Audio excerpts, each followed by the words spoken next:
Nous allons maintenant accueillir Evangelia Kopsalidou. Donc, Evangelia est diplômée de la faculté de musicologie de l'université ionienne, mais aussi docteur en musicologie de Sorbonne Université. Depuis 2003, elle enseigne à la faculté des sciences de l'université Démocrite de Thrace. Pianiste de formation, elle joue également de la flûte à bec, de la lyre et de la basse de viol, instrument dont il va précisément être question. Evangelia, nous vous écoutons. Bonjour, mesdames et messieurs, bonjour à tous. Je vous remercie de votre présence, d'autant plus qu'il y a une année exactement que je présentais également à distanciel ma thèse sur la viole de gamme française. Alors je suis très émue et très heureuse de retrouver mon ancienne directrice de thèse, Raphaël Legrand, ma co-directrice Théodora Psychoyou, le maître le président de mon jury, Bertrand Porot, mon premier comité de suivi, un membre de mon premier comité de suivi, M. Picard. J'espère être parmi vous, mais je suis toujours en Grèce, je vous parle toujours du pays d'Orphée. Je vais essayer de partager mon écran.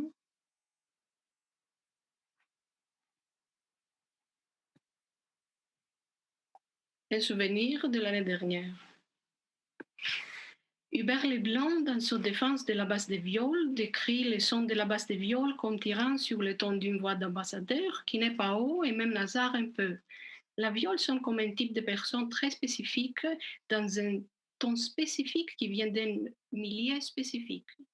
Diplomatie, c'est un acte symbolique par excellence, une forme d'action qui est éminemment politique, mais en fait sémiotique parce qu'elle est basée sur l'échange des signes lisibles. Le succès de la diplomatie dépend de la bonne interprétation de ces signes, dont l'action diplomatique est équivalente de l'action symbolique.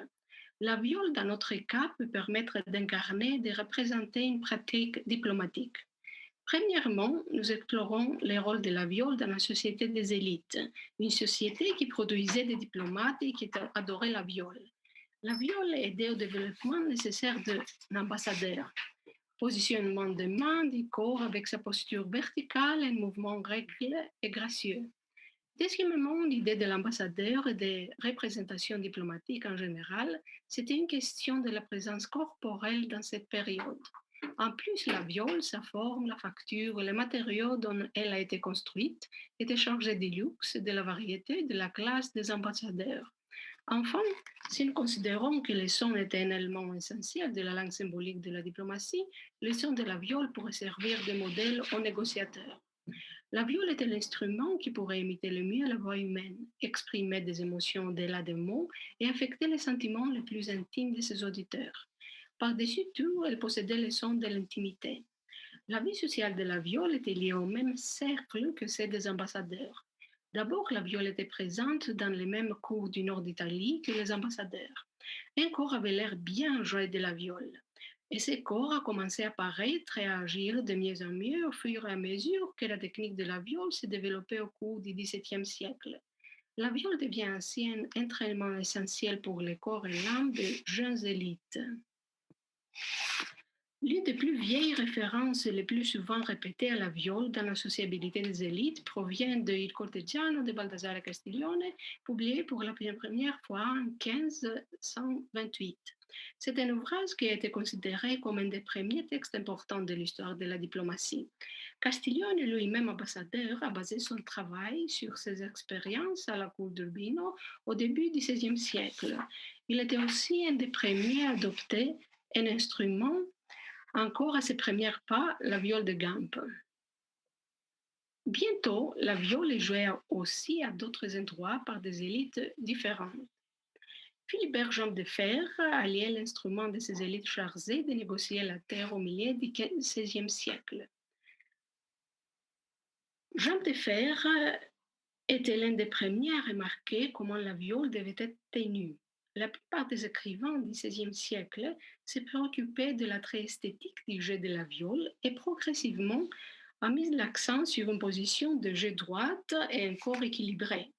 La viole est devenue un entraînement essentiel pour les corps et l'âme aux jeunes élites, dont plusieurs se destinaient à des carrières dans des relations internationales. Je donne ici qu'un exemple de l'importance de la viole pour les négociateurs. Le diplomate et homme de lettres néerlandais Constantin Huygens considérait l'apprentissage de la viole comme une partie essentielle de l'éducation des enfants. Les modèles d'éducation musicale que Huygens a adoptés pour ses fils Constantin et Christian reflétaient les siens. D'abord le chant, puis la viole, puis la danse, puis d'autres instruments.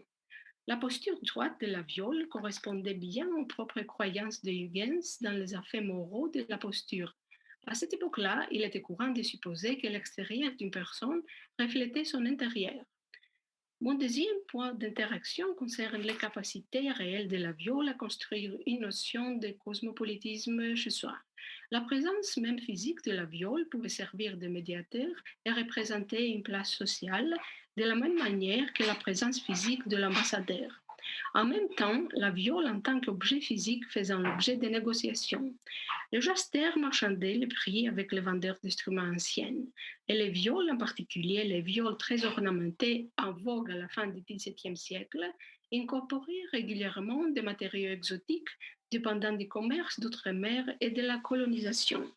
Pour revenir à mon exemple de la famille Huygens, à la fin des années 1630, elle pouvait avoir son propre ensemble de 6 viols, mais elle avait besoin d'instruments de qualité. Il écrit au secrétaire de l'ambassadeur des Pays-Bas à Londres, Martin Schnuckelt van Sauberg, de rechercher une caisse de viol de fabrication anglaise. Le prix était de 30 livres sterling pour l'ensemble, ce que Schnuckelt jugeait plutôt élevé. En janvier 1639, Schnuckelt avait réussi à marchander les prix à 27 livres et demi, plus un chapeau gris hollandais. Le désir de Huygens d'acquérir des instruments anglais d'élite pour son consort domestique souligne l'idée qu'un instrument lui-même pourrait incarner la classe sociale. Ce qui faisait de ces viols anglaises une élite, c'était leur âge et leur réputation. Déjà dans les années 1630, les viols de fabrication anglaise de la fin du XVIe siècle étaient reconnus comme les meilleurs disponibles. Tout comme un violon Stradivarius aujourd'hui, les viols de luthiers comme John Rose ont conservé leur valeur pendant 2 siècles. D'autres viols étaient rendus encore plus rares par les matériaux exotiques dont elles étaient décorées et les types d'hyper-ornementation trouvés sur les viols. Les matériaux exotiques y ont certainement contribué à la transformation de la viole au cours de cette période. Certains matériaux semblent avoir été utilisés plutôt pour leur apparence ou leur rareté que pour leur potentiel à produire du son. C'est le cas du cadrella dorata, utilisé par le luthier parisien Michel Colichon pour fabriquer les corps d'au moins 3 instruments survivants. Les 3 basses de viol datées de 1683, 87 et 88 utilisent tous ces mêmes bois que l'on trouve plus dans les plaquages que dans les corps d'instruments. On ne saura probablement jamais comment Colichon a obtenu ces bois ni pourquoi il l'a utilisé. Ce qui semble clair, c'est son origine dans les Antilles françaises, d'abord colonisées par la France en 1637. Je souligne ici que le pouvoir d'obtenir de tels matériaux exotiques était le produit de la négociation. Une force de la diplomatie du long du XVIIe et XVIIIe siècle a été le partage des richesses du monde.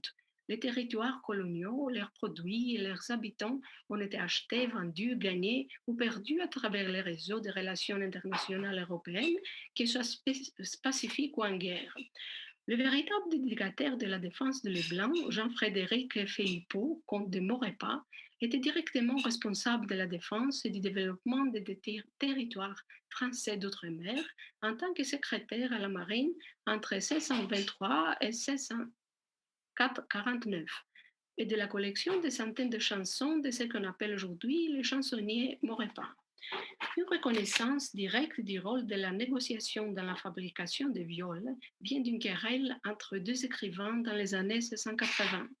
Le sieur d'Hanoville a déclaré que l'archet de la viole doit être en bois de la Chine.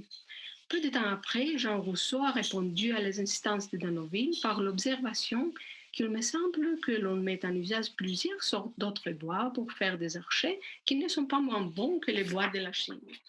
Rousseau se rendit compte que le commerce était sujet à négociation et que les importations d'outre-mer étaient soumises aux fluctuations de l'offre. François de Caillère, dans son important manuel sur la négociation, souligne qu'un négociateur doit posséder de la souplesse, un numéro égal et une approche toujours ouverte, douce, civile, agréable, avec des manières faciles. Le traité de Caillère va encore plus loin en déclarant que si un négociateur doit parfois être ferme, il doit aussi cultiver la douceur du langage, l'attente en société. Surtout, le négociateur doit se conduire avec une extrême délicatesse. Le son continu de la viole, dû à l'utilisation de l'archet, lui confère une flexibilité et une qualité de méditation particulièrement proche de la description contemporaine des négociateurs. Le caractère sonore souple et soutenu de la viole permet également une comparaison avec la voix humaine. Marie Mersenne déclare: Mersenne reconnaît ici l'insuffisance du langage pour décrire l'expérience de l'écoute, s'il s'agisse de viol ou d'orateur. Mais c'est la similitude entre la viole et la voix humaine qui facilite sa comparaison. Comme un orateur humain, la viole pouvait parler, la viole pouvait respirer. Les correspondants de Mersenne, Trichet, a reconnu la capacité du langage descriptif dans l'article sur la viole de son traité des instruments. C'est en effet la douceur et le son continu de la viole qui lui ont permis de surmonter l'abandon du jet par consort qui s'est produit dans la seconde moitié du XVIIe siècle.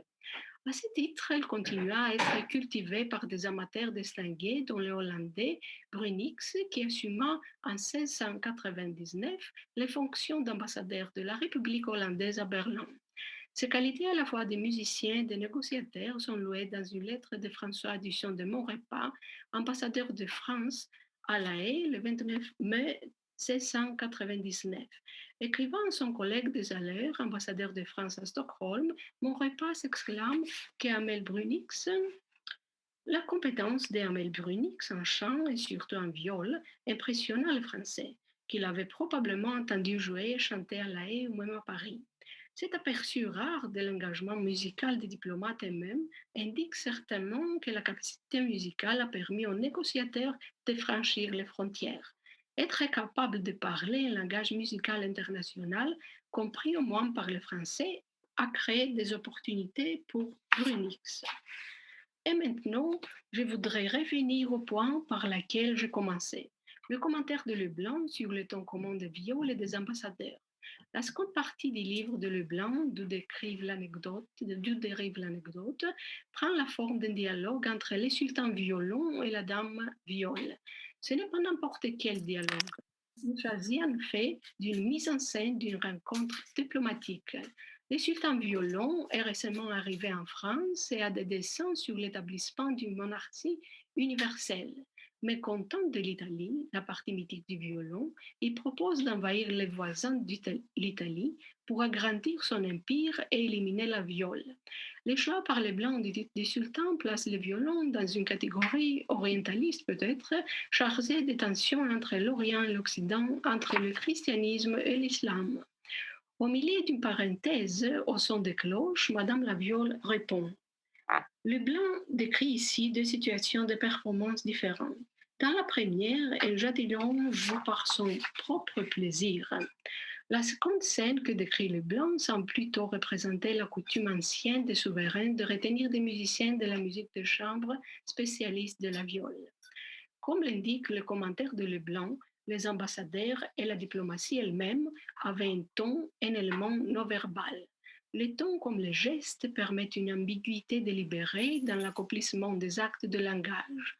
Le ton de la choix d'un ambassadeur, comme celui d'un instrument qui parle sans parole, pourrait tout aussi bien être interprété ou mal interprété par un auditeur. Le contrôle du timbre était tout aussi nécessaire à une exécution satisfaisante des négociations qu'à un concert de viol. Et les termes utilisés pour décrire le caractère du parfait ambassadeur se rapprochent à ceux utilisés pour décrire les sons de la viole, solidifiant ainsi les liens entre les deux: douceur, accord, délicatesse, aisance, équilibre et civilité.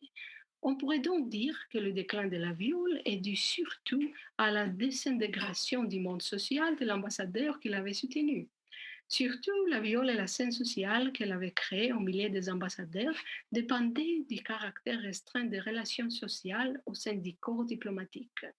les réunions fermées dans des chambres intimes, les soirées tranquilles de musique privée. Alors que la diplomatie devenait plus publique au cours du XVIIIe siècle, les tons intimes de la viole n'avaient plus assez de sens. Au contraire, la voix forte du violon ou de la fanfare militaire est devenue le mode privilégié de représentation musicale sur la scène internationale. Je vous remercie.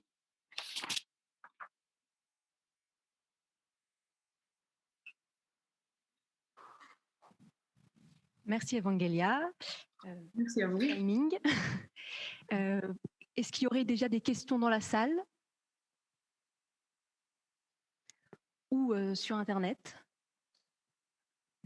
Alors, je vais commencer avec une question.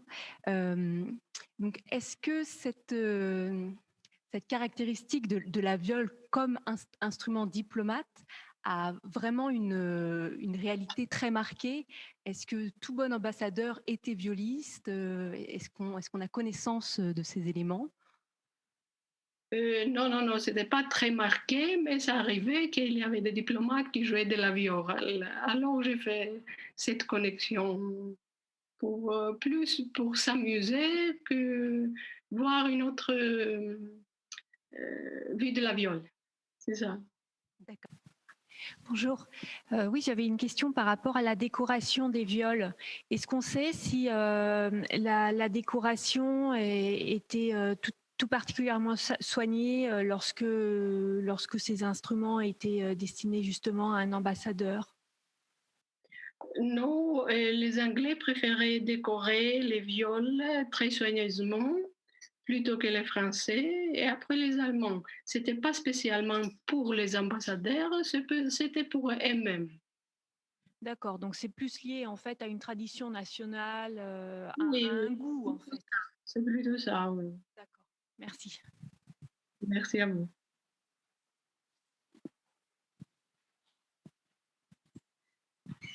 D'autres questions?